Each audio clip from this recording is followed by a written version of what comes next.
Okey, kita akan sambung surah Ali Imran pelajaran kelima. Okey. Sebelum tu kita baca dulu.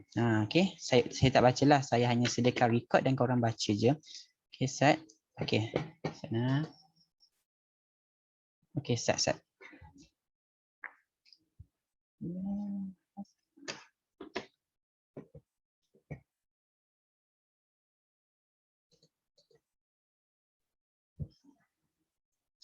Ini pelajaran yang kelima. Okey, pelajaran kelima. Boleh buka buku teks muka surat dia tak tunjuk. Okey, ini surah Ali Imran ayat 137 hingga 139 lah. Okey. Sedia kita akan baca sama-sama. Okey, dapat dah. Set.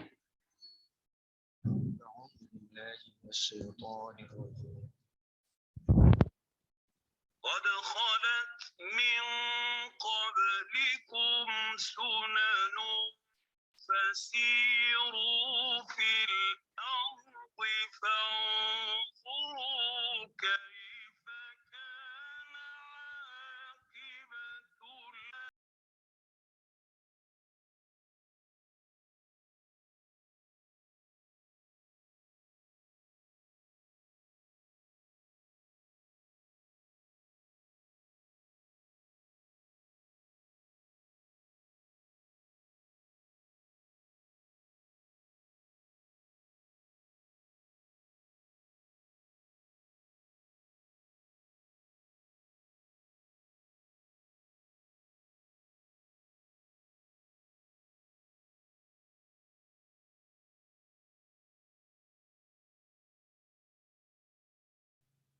Sadaqallahul azim. Okey, bacaan kita dah baca dah, kita baca maksud dia. Ni surah kefahaman, okey. Jom kita baca sama-sama. Okey, sesungguhnya telah berlaku sebelum kamu sunnah-sunnah. Sunnah-sunnah ni adalah peraturan dan ketetapan Allah. Kita kena ingat sunnah ni ada banyak maksud tau. Sunnah. Sunnah ni yang pertama kita akan belajar ni peraturan. Okey. Satu lagi korang mesti dengan sunnah Rasulullah. Macam itulah. Perkara-perkara yang selalu Nabi buat. Okey. Okey. Maka mengembaralah kamu di muka bumi, kemudian perhatikanlah bagaimana kesudahan golongan pendusta. Golongan pendusta. Al-Quran ini penerangan kepada seluruh umat manusia dan petunjuk serta pengajaran bagi orang yang hendak bertakwa. Dan janganlah kamu berasa lemah dan janganlah kamu berduka cita, padahal kamulah yang orang tertinggi darjatnya jika kamu orang yang beriman. Okey, surah ni menceritakan tentang sunnatullah. Memahami sunnatullah. Sunnatullah tadi kita faham dia adalah sejenis peraturan. Okey, dalam ayat tadi kita highlightkan ia adalah peraturan ataupun ketetapan Allah Ta'ala. Okey, jom kita tengok. Okey, potongan ayat dia. Okey, ayat yang pertama, sesungguhnya telah berlaku sebelum kamu sunnah-sunnah. Sunanun. Kita buat ni sunnah. Okey, fasiru fil ard. Ard ni apa? Ard ni dunia tau. Tapi dalam bahasa konteks ni dia adalah bumi. Ard bumi ke? Saya rasa ard ni bumi. Okey. Fanzur kaifa kanat akibatul mukadzibin. Mukadzibin adalah pendusta. Okey.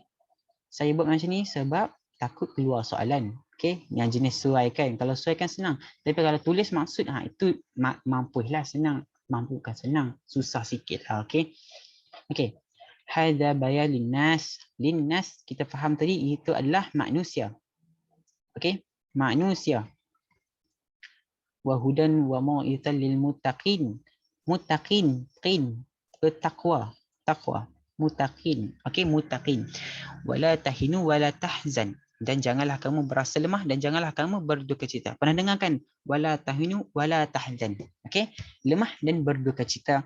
Wa antum a'lau in kuntum mu'minin. Mu'min ini mukmin. Mukmin yang beriman. Okey, berimanlah, senang iman. Okey, kita move kepada sebab kita kalau siapa-siapa sekolah agama kita kenali dia sebagai asbabun nuzul. Korang tak nampak tak warna biru ni?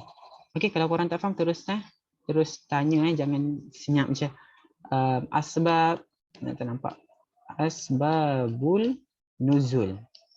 Sebab-sebab penurunnya Quran. Asbab ni sebab-sebab lah. Okey, Ibnu Abbas radhiyallahu an meriwayatkan bahawa berkata, ketika para sahabat Nabi SAW mengalami kekalahan dalam perang Uhud, lalu Rasulullah SAW berdoa, "Ya Allah, janganlah engkau biarkan mereka menewaskan kami. Ya Allah, tiada daya melainkan kekuatanmu.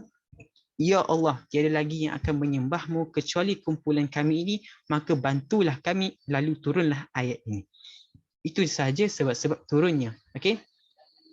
Maksud kita akan belajar maksud sunnatullah. Okey, maybe tak nampak sangat, tak apa saya akan highlight. Okey, sunnatullah. Soalan katanya apakah ini maksudkan dengan sunnatullah? Sunnatullah adalah sistem dan peraturan yang telah ditetapkan oleh Allah. Okey, kalau korang buat macam ni dapat dah 1 markah. Okey, terhadap siapa? Bila kita buat peraturan, mestilah peraturan ni ditentukan untuk siapa. Contoh peraturan sekolah. Sekolah buat peraturan untuk siapa? Untuk pelajar, kan? Mestilah terhadap siapa? Terhadap seluruh makhluk. Okey. Dan tiada siapa yang boleh menghalang atau mengubah ketetapan tersebut. Macam macam sekolah lah punya.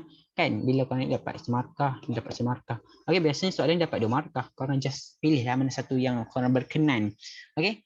Macam korang boleh kaitkan dengan kehidupan. Okay, kalau peraturan sekolah, aku tak boleh langgar. Aku tak boleh nak gubal balik undang ni. Tak boleh balik nak tetapkan balik peraturan. Sebab apa? Aku ikut peraturan sekolah. Takut apa? Takut dimarahi, takut diapa-apakan oleh sekolah. Okey? Macam itulah. Sunnatullah adalah sistem dan peraturan yang telah ditetapkan oleh Allah. Okey? Sunnatullah meliputi perkara-perkara berikut. Kita kena faham sunnatullah, kita faham tadi adalah peraturan ataupun benda-benda tadilah. Okey. Sunnatullah bersifat tetap dan kekal dengan izin Allah Subhanahu Wa Taala. Tetap dan kekal. Maksudnya tak ada siapa boleh ubah. Okey? Sunnatullah merangkumi semua makhluk. Semua makhluk, manusia, jin, semua tumbuhanlah yang berzikir terhadapnya. Sunnatullah berasaskan kepada konsep sebab, musabab dan akibat. Okey, kita konsepkan sebab, musabab dan akibat. Sebab musabab dan akibat dia. Okey, contohnya kejadian awan dan hujan berlaku melalui proses penyejatan dan kondensasi. Ni sains lah. Ni biasa kita dengar dah. Okey. Kepentingan meneliti dan mengkaji sejarah umat terdahulu. Okey. Kita tengok dapat mengenal pasti kejayaan umat terdahulu. Jom kita kaji sejarah umat terdahulu. Contohnya kaum Nabi Yusuf. Okey. Ada apa-apa ke tu? Tolong off mic . Okey. Okey. Kita tengok kaum Nabi Yusuf. Nabi Yusuf ni kenal kan? Nabi Yusuf yang handsome, tampan tu kan. Sebab kejayaan kaum Nabi Yusuf ni, dia menyimpan bekalan musim menuai atas nasihat Nabi Yusuf alaihissalam. Dan sebab apa Nabi Yusuf suruh? Sebab Allah turunkan kemarau selama 7 tahun. Kita faham konsep sebab apa Nabi Yusuf perintahkan umat dia simpan bekalan. Sebab apa? Allah akan turunkan kemarau. Macam tu kalau depa tak ikut mesti depa dah mati kelaparan dah. Okey. Yang kedua, Talut dan tenteranya. Okey. Talut ni saya tak kenal. Okey. Sebab kejayaan dia mempunyai kelebihan ilmu, pengetahuan dan ilmu yang kuat. Okey. Mempunyai pengetahuan dan ilmu yang kuat. Okey. Kalau korang ada pernyataan terus tanya kat chat . Okey. Akibatnya dapat menewaskan tentera Jalut yang ramai. Saya tak tahulah tentera Talut ni apa, Jalut ni apa. Okey, kalau korang tahu boleh share, saya akan sebut kat sini. Okey, yang kepentingan yang kedua, dapat mengetahui sebab kemusnahan umat terdahulu. Musnahnya umat terdahulu ni. Okey. Contohnya kaum Thamud. Kaum Thamud ni umat Nabi Saleh. Sebab kemusnahan dia, bersifat angkuh dan menuduh Nabi Saleh ni pendusta, penipu. Okey. Akibatnya dibinasakan dengan petir dan gempa bumi yang dahsyat. Okey. Tengok ni. Kaum Nabi Lut alaihissalam. Kaum Nabi Lut, umat Nabi Lut lah, ingkar kepada Allah dengan melakukan homoseksual lah. Okey. Korang ini. Okey. Ini dah pengetahuan awam dah. Tengok ni. Allah Akbar kabirah ni masih terbukti ada lagi, okey, dan akibatnya diterbalikkan bumi tu. Okey, sebab perkara macam tu Allah terbalikkan bumi tu. Okey? Yang ni bukan dekat ni tau. Ni bukan kaum Nabi Lut. Yang ni ada dekat kaum, saya ingat satu tempat tu dia musnah disebabkan lava. Apa? Saya tak pastilah tapi masih wujud sampai sekarang ni. Mayat-mayat mereka dijumpai masih kekal. Okey, tapi dalam keadaan orang yang melakukan seksual lah. Okey? Kalau boleh tengok je saya ingatlah. Okey, kalau markah 4 markah nak buat macam mana? Soalan mana tu Ridwana? Okey, kalau nak mic pun off, on mic kan terus apa? Tanya terus. Kalau markah 4 markah. Soalan 4 markah kot. Tak apa, boleh je tanya. Kalau cakap huraikan kepentingan mengaji sejarah umat-umat terdahulu kepada orang mukmin. Oh, gitu lah. Okey. Kalau soalan 4 markah ni, kita ingat kalau soalan 4 markah ni, kalau 4 markah, boleh off mic balik. Okey, kalau 4 markah kita ingat dia kena ada 4 ayat. Isi dia, biasanya soalan musnahan ni, contoh-contoh ni dia takkan keluar tau. Contoh-contoh ni dia takkan keluar dekat soalan kebat. Dia hanya keluar dekat soalan yang 2 markah, 1 markah.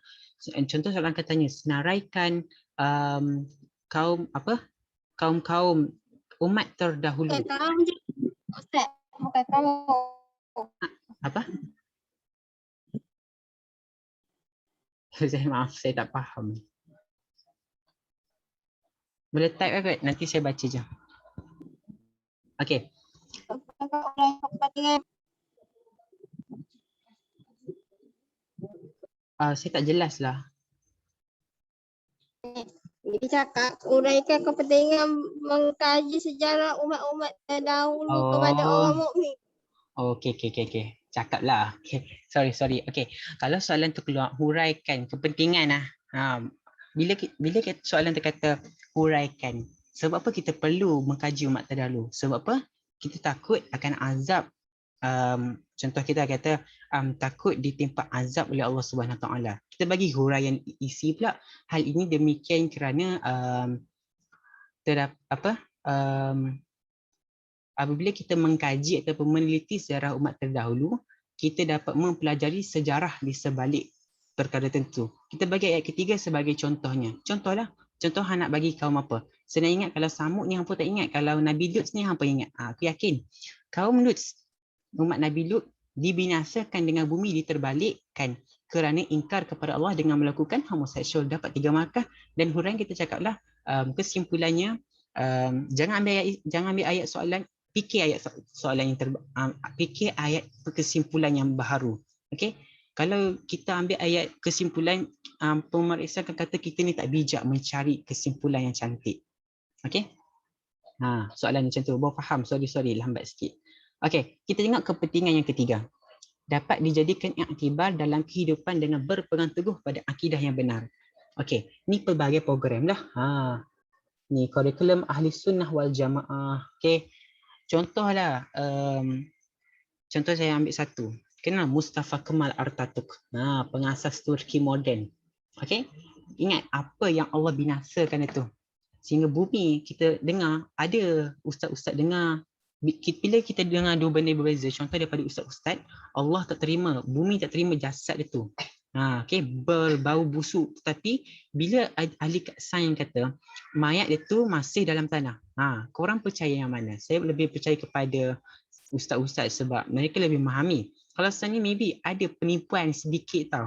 Sebab pun memang dah nampak-nampak sangat Mustafa Kemal Atatürk ni dia mencabar kuasa Allah. Okay, dia suruh perempuan jangan pakai tudung, azan dalam bahasa Turki dan sebagainya lah. Itu contoh korang boleh ambil. Okay, next kita belajar kesan. Apa kesan bila kita faham peraturan-peraturan Allah? Okay, yang pertama, meyakini setiap yang berlaku dalam kehidupan mengikut ketetapan dan kehendak Allah yang bijaksana. Kita kena yakin. Meyakini, kita yakin bila Allah ni sebaik-baik perancang. Okey, yang kedua, merancang strategi dengan teliti dalam setiap tindakan untuk mencapai kejayaan. Bila kita nak capai kejayaan tu mesti kita kena ada rancang strategi yang paling cantik, paling guide untuk nak berjaya. Yang ketiga, menerima ketetapan Allah dengan bersifat positif. Okey. Dan dalam setiap tindakan, kadang bila seseorang tu dah kehilangan orang tersayang, dia memang tak fikir positif dah tau. Kenapa dia akan kata, kenapa kau kejam, ambil nyawa sekian. Itu perkataan-perkataan yang sering dikeluarkan lah. Okey. Next kita tengok yang keempat. Mengkaji dan menyelidiki kajian ilmu untuk pembangunan dan kemajuan umat Islam. Okey. Yang kelima, membentuk jati diri dan semangat jihad yang tinggi dalam berdepan dengan cabaran kehidupan dan berakhlak mulia. Okey. Kita tengok pula pengajaran ayat. Pengajaran ayat ni banyak keluar lah. Okey, jom kita highlightkan mana isi, mana huraian. Okey, kita hendaklah meyakini bahawa, tak nampak Ustaz. Okey, kita hendaklah meyakini, lagi dah tak nampak. Ustaz korang. Dia warna hijau jadi susah sikit. Warna biru lah. Okey, kita hendaklah meyakini bahawa Allah Subhanahu Wa Taala telah mengatur kehidupan manusia bersesuaian dengan peraturan dan ketetapannya. Okey, ni tadi isi tadi huraian ni. Ni ayat terus. Okey. Kita hendaklah menjadi pengembara di muka bumi. Okey, pengembara di muka bumi supaya dapat mengetahui dan menyelidiki sunnatullah. Yang ketiga, kita hendaklah mengkaji. Ni soalan-soalan tadi ni. Kita hendaklah mengkaji dan menyelidiki sejarah umat terdahulu agar menjadi panduan dalam kehidupan. Bila kita kaji umat terdahulu, kita akan dapat tahu apa kesan kalau kita ikut sunnatullah. Apa kesan kalau kita tak solat dulu? Apa kesan kalau kita menipu? Okey. Yang keempat, kita adalah meyakini bahawa Al-Quran ialah petunjuk ke arah kebenaran bagi orang yang beriman dan bertakwa. Al-Quran ni petunjuk. Al-Quran ni bukan pembohongan. Betul lah. Al-Quran ni dia betul. Okey. Yang kelima, kita hendaklah menjauhi sikap lemah dan mudah berputus asa ketika menerima ujian dalam kehidupan. Kita banyak dengar cerita motivasi, kehilangan ibu bapa. Okey, banyak kehilangan ibu bapa. Lepas tu dia berjaya dalam kehidupan sebab dia ada motivasi. Okey. Yang keenam, kita hendaklah menjaga keimanan agar beroleh kedudukan yang tinggi di sisi Allah Subhanahu Wa Taala. Okey. Dan last sekali kita tengok spektum ilmu, tambahan saja. Perang Uhud berlaku pada tahun ketiga Hijrah. Inilah yang tadi tu, yang kata penurunan surah tadi itulah. Lagi yang kedua, fenomena kerosakan yang berlaku di muka bumi adalah satu bentuk pendidikan dan peringatan okey, kepada landasan dan matlamat hidup yang sebenar berdasarkan syariat Islam. Macam COVID-19 inilah. Dia adalah peringatan kepada manusia. Okey. Okey, itu sahaja untuk ini. Ada apa-apa soalan tak? Ada apa-apa soalan sebelum saya habiskan kelas ni? Okey. Syasha tak ada?